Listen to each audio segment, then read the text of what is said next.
G'day, welcome back to the 40 channel. So we've had this block, as you saw, we've honed it all out, we've cleaned everything up we could possibly clean up on it. Now it's time to start putting this thing back together.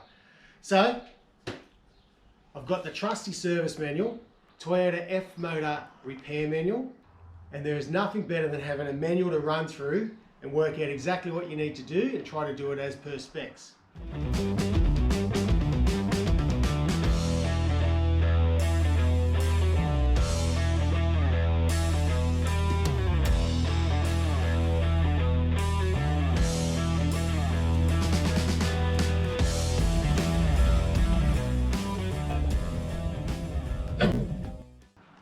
So today, piston ring set. Now how cool is this? So I was able to chase up some new piston rings, but it looks like they've been sitting around on a shelf for some time. Pretty cool. I love that these things turn up in old boxes.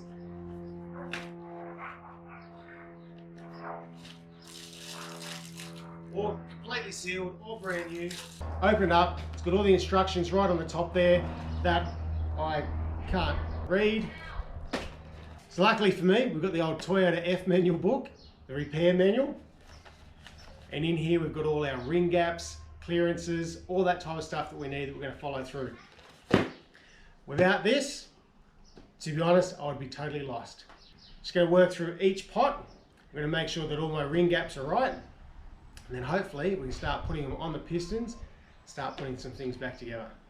Let's see how we go today. Right, each bag's labelled. So we've got top ring, second ring, and two lots of oil rings. Now this set here came with your fourth set, which is a flex ring. The old F135 motor didn't come with a flex ring. It actually came with two sets of oil rings that looked exactly like this. Now when I opened up the box, I thought to myself, oh, I could be caught out here. What I'm actually going to do is for my fourth set of oil rings, because it's just an oil ring, they're grooved and that, I'm actually going to use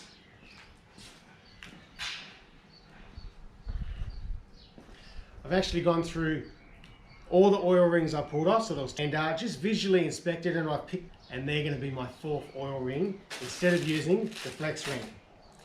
I don't know if that's right or wrong, but that's what I'm going to do.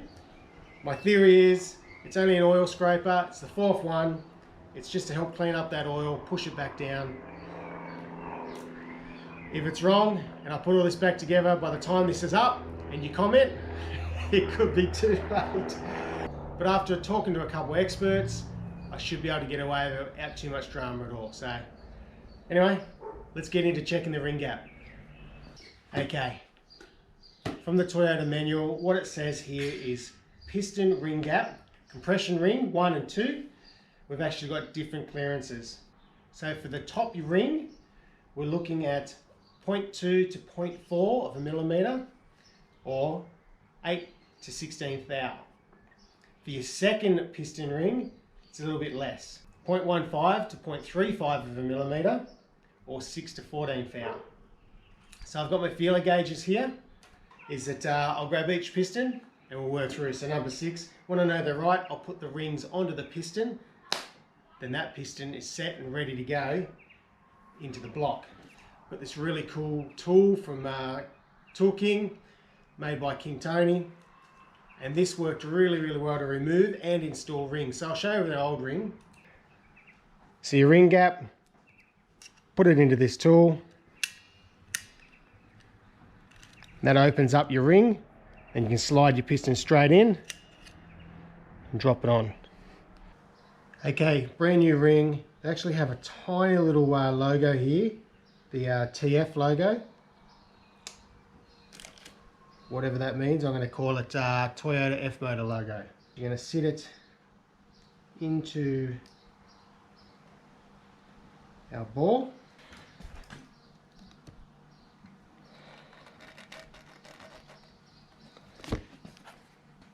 We'll get our piston to make sure it's all nice and square.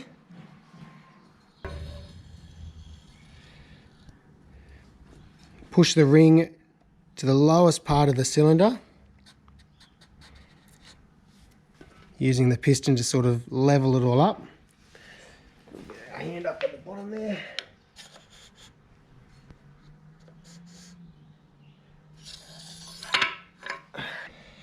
Now our ring is right down the bottom. Get our feeler gauge. We'll try to, I'm going to block all the cameras. Actually, let's try and come up. That way we might be able to see, you can see what I'm doing. Okay, so I can just fit that feeler gauge in. It's tight, but that's our maximum gap size. My ring gap clearance is at its maximum it can be, so I'm only just gonna get away with what I've got. If it was any more, I could be in a bit of trouble. But interestingly, as a comparison, I got one of my old rings and checked it, and its ring gap is nearly double. So I'm not exactly sure what's going on there. So at least I know that I don't have to adjust the ring gap. I don't have to file anything off it. It's right on its maximum size. We're at 16 thou for our top one. And then we're going to start checking all the others to make sure that they're all going to be okay as well. But I think we're going to get away with it. Only just, literally only just.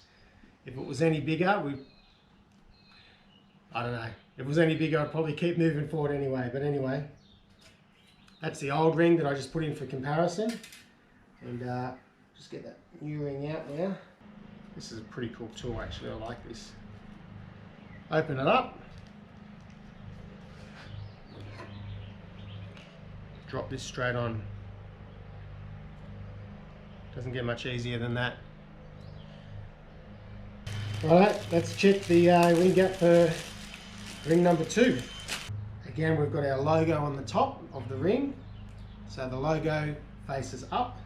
Piston, push it right down to the lower part of the ball. Now this one here is actually got to be less. So 16 thou for our top. 14 thou for the next, or up to 0.35 of a millimeter. So we'll just find the right feeler gauge.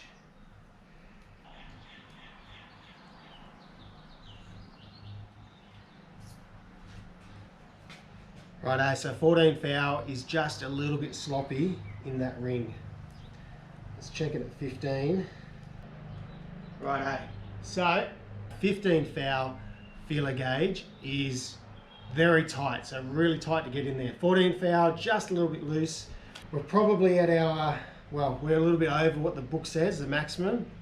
But to be honest, I'm going to run with it because I don't have the time or the money to machine these out, get them rebored, new pistons and rings. And the whole idea of this build is to be able to do it in my shed. So this motor is not going to be exactly spot on, but we're 1 thou over. I'm going to run with that because the rings that came out of this, there's a huge ring gap. So we're going to run with what we got. And yeah, I can't hide anything from you guys because you see the whole build, so you may as well know. I'm going to keep going through, checking all this stuff, and then we'll look at moving forward from there. Got all the rings on. Now what we're going to do is just check the clearance. Now this clearance can be, the clearance can be 0.03 to 0.07 millimeters. That's, I've got this at 0.05 millimeters. Nice tight. What you're looking for is just a bit of a drag.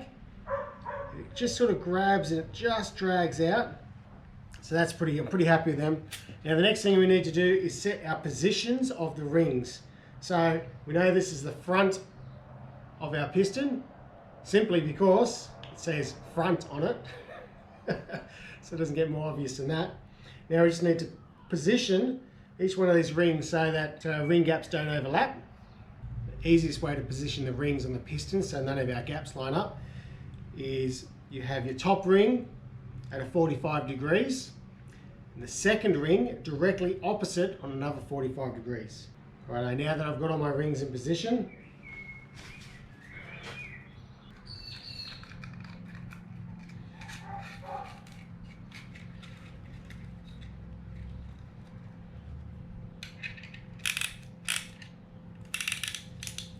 Right, before I tighten it up too much, it's just loose. I want to give it a really good soak. I'm going to use R44. Now this is a really sticky, thick, lubricating oil.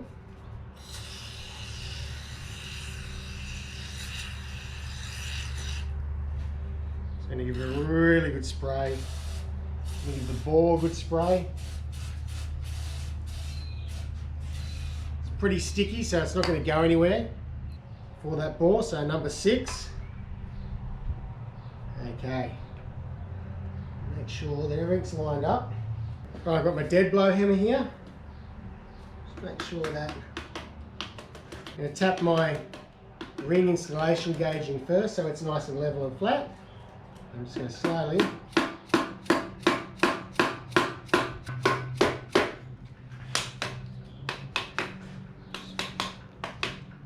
keep tapping that in so that doesn't pop any of the rings out. Make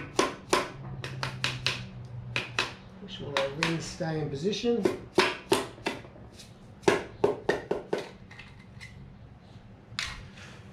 Righto, we've got one piston in. Well, we've got number 6. We've got the first one in, which is number 6. Does that make sense? Alright. Happy days. Let's carry on. Let's keep moving all the way through. We've measured them all up. Let's just put them all together and drop in place. This is getting pretty exciting. Righto. Last ring for the last piston, which is number 1. I worked backwards.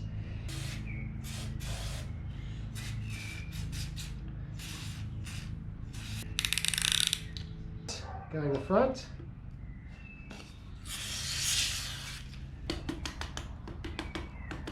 See that ring? I've actually found it's actually easier just use the bottom of the hammer instead of trying to tap it down.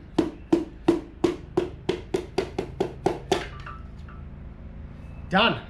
Righto, so I've got all 6 pistons in the block. I'm pretty stoked actually. So the cool thing is now we can turn it over. We put our crank in and we can start putting everything else back together. So we're one step closer. Exciting times.